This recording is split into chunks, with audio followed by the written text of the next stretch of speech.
हर्षद मेहता याद है आपको? एक बड़ा स्कैम हुआ था लगभग 4,000 करोड़ का। पूरे देश में कोहराम मच गया था, टीवी अखबार में रोज खबरें लिखी जाती थी।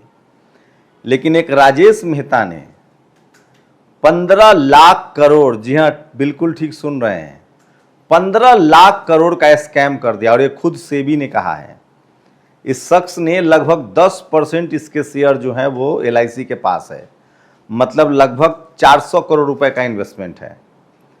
कई बैंकों से इसके पास पैसे गए हैं, लगभग 500 करोड़ का इन्वेस्टमेंट है। ये सब पैसा डूब जाएगा। 15 लाख करोड़। घोटाला क्या है? ठीक वही जो हर्षद मेहता करता था। ये शख्स पिछले 5 सालों से कागज पर 15 लाख करोड़ का बिजनेस दिखाता था, टर्नओवर।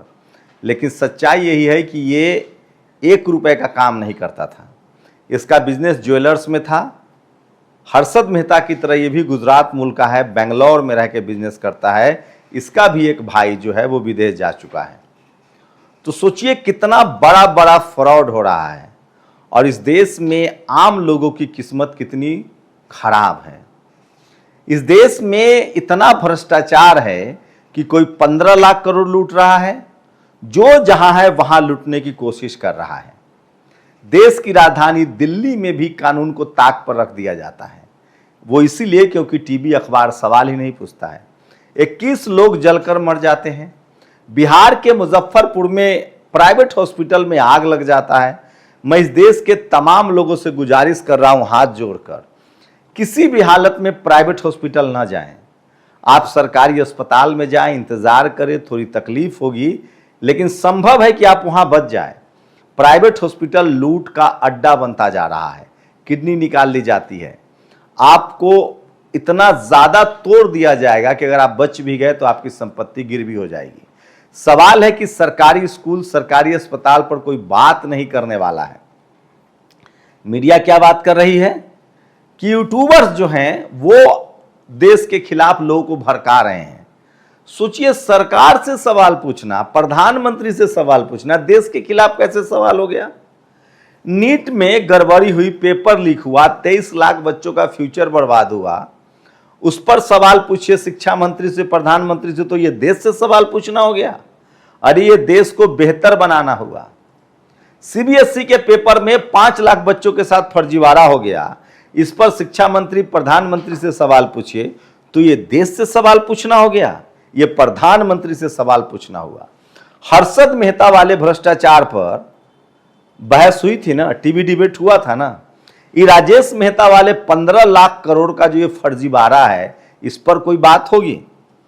देश की सोना के बारे में एक रिपोर्ट आ गई, RBI की सफाई भी आ गई। RBI की सफाई में जो बैंक का जो स्टेटमेंट है, बैंक का जो स्टेटमेंट आया RBI का, वो अप्रैल तक का है।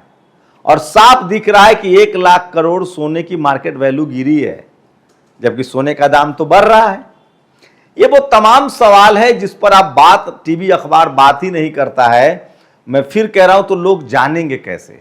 लेकिन सवाल है कि अगर टीवी अखबार बात नहीं करेगा तो क्या उससे देश की आर्थिक स्थिति अच्छी हो जाएगी? सोचिए, देश में लगातार हम बाहर से सामान ज्यादा खरीद रहे हैं और देश का सामान बाहर नहीं भेज रहे हैं, मतलब हम बाजार बन गए हैं। बाजार भी बन गए हैं तो स्थिति यह है कि विदेश के लोग हमारे यहां पैसा नहीं लगा रहे हैं, वो यहां से पैसा निकाल रहे हैं। क्यों? क्योंकि सारी व्यवस्था चौपट है। सड़कें टूट रही है, नहीं भरोसा है तो ये बिहार में ये सड़क देखिए, एक ही बारिश में इसकी क्या हालत हो गई है। अस्पताल लूट का अड्डा बन गया है और यहां सवाल पूछ नहीं सकते हैं। राजधानी सुरक्षित नहीं है, कोई सवाल नहीं पूछ सकता है। बीजेपी के हैंडल से AI का वीडियो जारी हो जाता है। ये हालात हैं। राहुल गांधी ने बड़ी चेतावनी दी है। राहुल गांधी ने कहा है कि देश में बड़ी सुनामी आने वाली है। राहुल गांधी की कई भविष्यवाणियां सही साबित हुई है। नोटबंदी के बाद कहा था अर्थव्यवस्था चौपट हो जाएगी, दिख रहा है। GST पर कहा था छोटे व्यापारी बर्बाद हो जाएंगे, दिख रहा है। कोरोना के समय कहा था कि एक महामारी है, दिख रहा है। पेट्रोल डीजल के समय कहा था कि चुनाव के बाद दाम बढ़ेंगे, बढ़ गया। अब वो शख्स कह रहा है कि बड़ी सुनामी आने वाली है। राहुल गांधी भी बड़े राजनीतिक दल से हैं और उनके पास भी सलाहकार तो होगा। आप राहुल गांधी की बातों को दरकिनार करके कुछ भी ठीक नहीं कर सकते। मैं फिर कह रहा हूं, जिस सरकार से लोग सवाल नहीं पूछते हैं, जिसके लोग अंधश्रद्धा और भक्त बन जाते हैं, वो सरकार कंफर्ट जोन में चली जाती है। सवाल तो है कि अगर देश में सब ठीक है और देश की अर्थव्यवस्था ठीक है तो रोजगार क्यों नहीं उत्पन्न हो रहा है?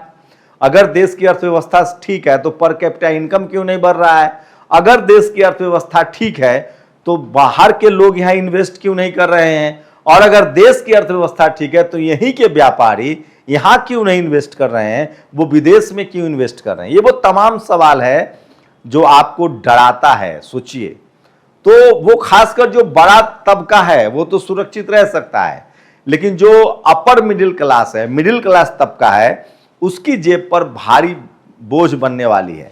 जो गरीब लोग हैं, लाचार बेबस हैं, उनकी तो बात करने वाला भी कोई नहीं है। ट्रेनों की स्थिति देख लीजिए क्या हालत है, हवाई किराया बढ़ गया है। तेल और गैस की किल्लत के लिए कहा जा रहा है कि युद्ध चल रहा है। युद्ध तो पाकिस्तान के लिए भी चल रहा है, बांग्लादेश के लिए भी चल रहा है, नेपाल के लिए भी चल रहा है। दुनिया भर के देश अपने लोगों को रियायत दे रहे हैं, तेल में कम, तेल की कीमतें घटा रहे हैं।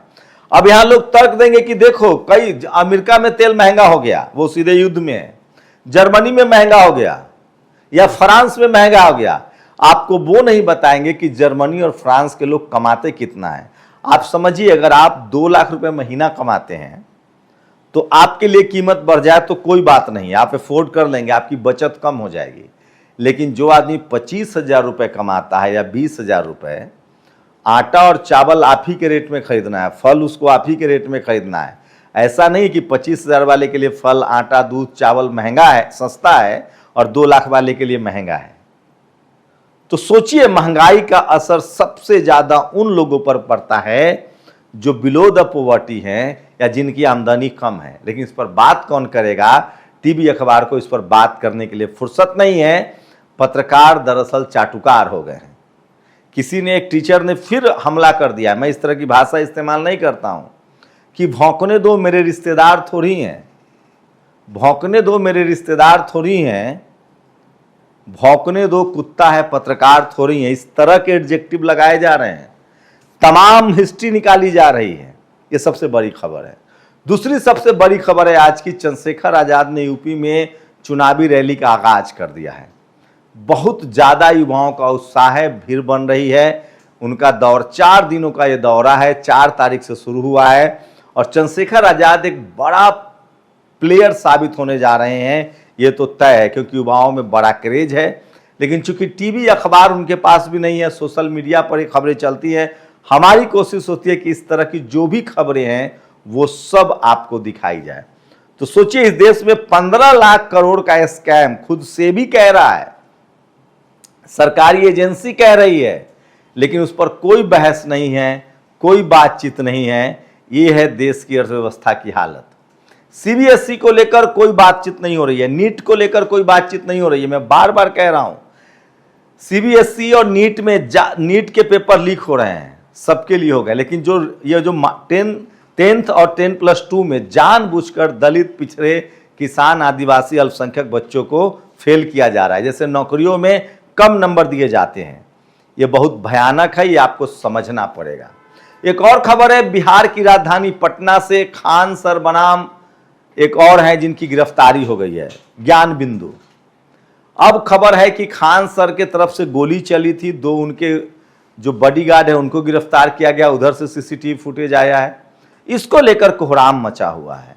मैं फिर कह रहा हूं, ये जितने जो यूट्यूबर क्लास टीचर हैं, कम से कम ये ज़्यादा बेहतर है उनसे जो कोचिंग माफिया हैं बड़े बड़े, क्योंकि ये लोग 50, 100, 200, 500 में ऑनलाइन पढ़ाते हैं। जो बड़े बड़े कोचिंग माफिया हैं, दरअसल उनकी दुकानदारी घटी है। वो लोग जो बड़े बड़े कोचिंग माफिया टीवी अखबार में ऐड देते हैं, उन्होंने पत्रकारों को प्रवोक रखा है कि ये खान सर या अभिनव मस्त, ऐसे लोग जो 100, 200, 500 में ऑनलाइन क्लासेस कराते हैं और उनका आमदनी उनका यूट्यूब से भी होता है। तो उनका कहना है कि हम छात्रों से पैसा न लेकर यूट्यूब पर उनको पढ़ाएं, हमारा व्यू जाएगा तो उससे पैसा बनेगा। वो ज्यादा बेहतर है, सस्ते में पढ़ रहे हैं लोग। लेकिन जो बड़े बड़े कोचिंग माफिया जिनके क्लासरूम आपको अटेंड करना पड़ता है, वो मोटा रकम वसूलते हैं, 1 लाख से लेकर 5 लाख। अभिनव मैथ्स ने तो साफ डेटा के साथ बताया कि खुद आज तक मीडिया की पढ़ाई के नाम पर 5-5 लाख रुपए वसूलता है। सोचिए, तो धीरे धीरे ही सही खबरें जो है सोशल मीडिया पर छन छन कर आ रही है।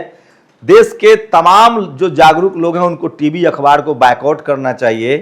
क्या 15 लाख करोड़ का स्कैम भी बहस लायक खबर नहीं है? यह सबसे बड़ा सवाल है। आपकी क्या प्रतिक्रिया, अपनी प्रतिक्रिया जरूर दीजिए। और क्या राहुल गांधी जो कह रहे हैं वो सच साबित होने वाला है? शुक्रिया। नेशनल दस्तक की आपसे गुजारिश है कि अगर इसको बचाना चाहते हैं तो नेशनल दस्तक को सब्सक्राइब करने के लिए रेड कलर के सब्सक्राइब बटन को दबाएं, फिर बेल आइकन की घंटी दबाएं। नेशनल दस्तक को बचाने के लिए बहुत जरूरी है कि हर खबर को शेयर करें, लाइक करें, कमेंट जरूर करें।